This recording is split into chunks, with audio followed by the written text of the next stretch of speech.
Ito yung sunod natin pag-uusapan, pulis. Yung mga pulis na sangkot. Mga pulis na sangkot. Ano nga ba ito? Sangkot daw sa binayaran ng 2 million ng online sabong. Baka mas dadami pa. Nako po, mga kababayan. Pulis. Ito na, mga kababayan. Na sangkot. Baka mas dadami pa daw. Naku po, mga kababayan. Posibleng dumami pa, sabi ni Police PNP Chief General Nicolas Torre. Mga kababayan.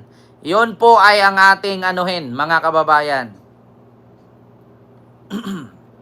Ito po, mga kababayan na. So ito, mga kababayan, ito ang sabi ni Nicolas Torre, ni PNP Chief Nicolas Torre, sa Pilipinas Today.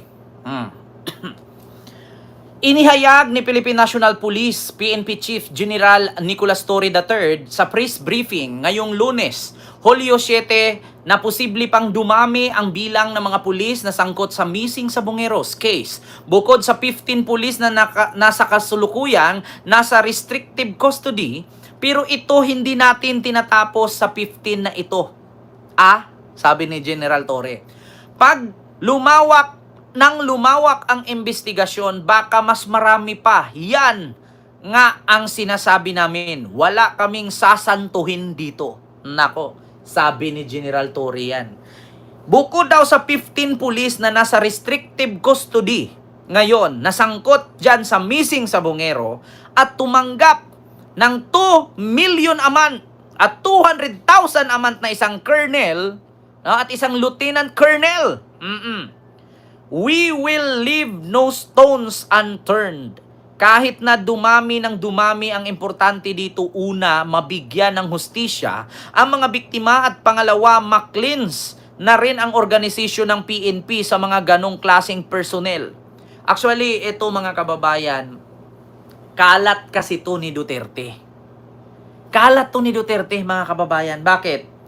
Panahon kasi ni Duterte nangyari ito. Pogo, online sabong, drug war, yung droga na tinago ng mga pulisan sa Maynila doon sa pawn shop. Panahon ni Digong, ito na naman 15 pulis sangkot, may tumatanggap pa ng 2 million a month. Kalat ni Digong to, hindi to kalat ni Marcos. Basurang iniwan ni Digong, masangsang, maalimusok, malangsa, mabaho, karimarimarim, kagimbal-gimbal. Kalat to ni Duterte. Panahon to ng administrasyong Duterte. Wala po kayong ebidensya. Putang ina, noob gamer kung walang ebidensya.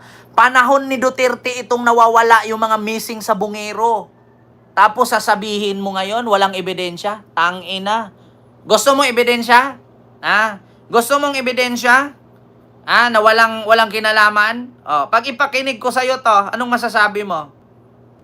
Pakinggan mo ito pakinggan mo. Ito. Pangulong Rodrigo Duterte ang isabong na di raw dapat isisi sa pagkawala ng higit 30 sabongero. Kaning isabong gives government 644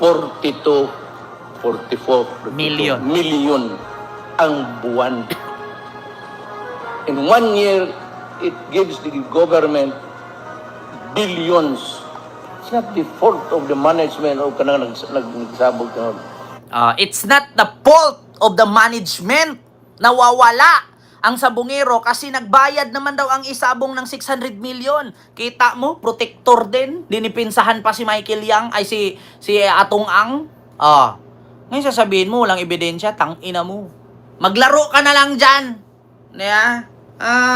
Maglaro ka na lang. Huwag ka na makisambat dito sa usaping politika. Manahimik ka na lang. Dapat sa'yo sipain ka. Hayop ka. Wala kang kwentang comment. Magdagdag ka lang sa kabubuhan dyan. Continue natin, mga kababayan. Yung patungkol kay General Torre. Hindi daw niya sasantuhin na ang sabi niya, mas lalong dadami pa ang mga pulis na sangkot dito sa missing sa Bungero, lalo na pag naumpisahan na ang investigasyon. Investigasyon. Dagdag personnel.